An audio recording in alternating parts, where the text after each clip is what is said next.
disrupt and stifle like your soul's natural calling, your soul's natural evolution, your authentic true self, it actually gets thwarted and becomes something else. It's almost like a vow.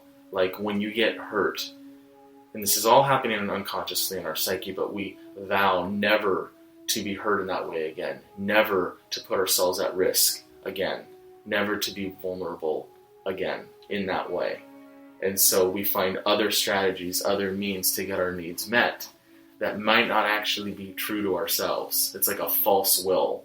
It's like a false pursuit of something that isn't aligned with your highest good, your highest self. So perhaps when you were young, and I'm going to give you an example here, like maybe your mother is a hoarder, and you had a propensity to enjoy gifts, and you enjoyed receiving gifts and giving gifts. However, because it was so much unhealthiness, conditional love wrapped up in that growing up, with your primary caregiver being your mother, then the result is it actually might leave a bad taste in your mouth. It might lead to resentment, anger, hurt, frustration. And so why would you want to continue gravitating towards gift giving, receiving as well, if it's going to bring up those kinds of painful feelings? So elaborate on conditional love. Using the example I was just going on around hoarding, the mother who hoards, if you like break it down, it's actually like a measurable love, because when you're giving gifts, and that's the primary go-to love language, then how expensive of a gift, how big of a gift, it becomes this competition. And then if you're being given a gift and you don't give a gift of equal value in the eyes of the giver in return, then it becomes like a competition and a tit for tat. And again, like that ruins the spirit that perhaps your true authentic self would have brought towards that love reciprocity of what a gift means to you. But unfortunately it gets tainted, because that's where the trauma comes in, because for your primary caregiver, your mother, for her there's all of these, I don't want to pathologize by saying the word unhealthy, but it is unhealthy in the eyes of the person who is traumatized by it. For them it becomes an unhealthy experience where the only way through is to have boundaries. And again, a lot of these boundaries happen in our subconscious, unconscious mind. So the psyche takes on protective measures like a form of a vow that will prevent them from ever having to expose themselves to that raw, vulnerable place again. And what I'm trying to say is that you're protecting your younger self. The younger self doesn't know any better, even though you're an adult in an adult body doing adult things. How do we know when trauma is present? The young self is still constantly, it's kind of like if you think of a village, we have all of these ages inside of our brain, inside of our psyche, and they're constantly, vying for our attention.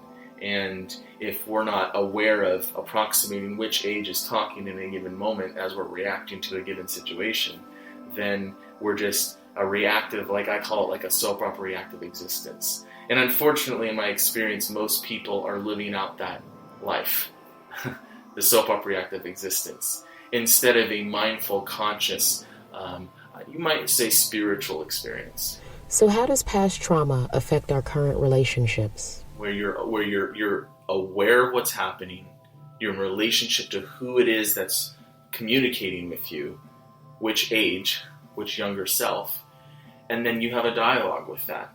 So instead of them using and running the show, you actually can talk sense to the younger self who didn't know any better.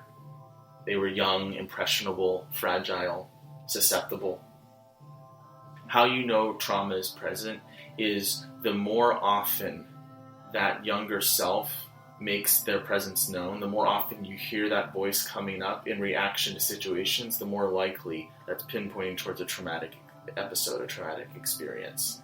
An episode could be a period of time, or it could be an isolated incident, one experience, one moment in time. But either way, depending on the impact of that trauma and the severity of it, it can wreak havoc on your life for many, many years, and perhaps till your deathbed if you don't work on it and bring awareness to it and get healing from it. The way that trauma works is it's a disruption of a natural evolutionary process. So as we develop at age-appropriate times, the development can get stifled or disrupted because of trauma. And when that happens, from that point moving forward, we unconsciously seek out like situations, like partners, like circumstances to provoke the same experience, seeking resolution, seeking healing from it. It was a loss of power. That's what trauma is at its core. It's a loss of power, and you are trying to regain that power by seeking similar partners, similar circumstances, similar situations. And the unfortunate reality, though, of that strategy, that approach, is it's inherently doomed, because what happened to you by who caused the trauma, that hurt that was caused can never be undone in the way that it happened. You're never going to be as young as you were, and that person who did it at the time is never going to be who they were at the time that they did it. And so the only way that you can get resolution from it is to recognize that you were a child back then. That part that was hurt will always feel that hurt. Unfortunately, there's no way to get beyond that part of it, but you can change your relationship to that hurt inner child's need to get resolution. You can calm it, you can self-soothe it. We call it coping strategies in psychotherapy. So we can develop inner resourcing or external resourcing, places that we can go to that are safe, friends that we can talk to, activities that are self-soothing and calming, that help us feel grounded. How do we keep trauma from becoming a self-fulfilling prophecy? There's no right or wrong approach towards healing trauma. It's just the modality that best matches your interests, your values, what resonates for you. Yeah, it's a very personal experience. That's why, in my experience, you'll see clients moving from therapist to therapist, spending a fortune trying to find the right match, because that is really key. It's not just about finding the modality that best fits your interests, that best fits your comfort, safety, trust, but it's also about having a practitioner that you also feel that safety, comfort, and trust with. This is the ItCast, and we promised you something sexy. So far, we've talked about all the other ways we can create connection. Now, let's talk about sex.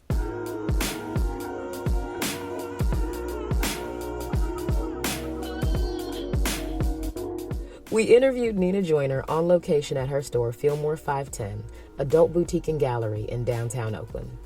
They just celebrated 6 years in business on Valentine's Day. Congratulations, Nina.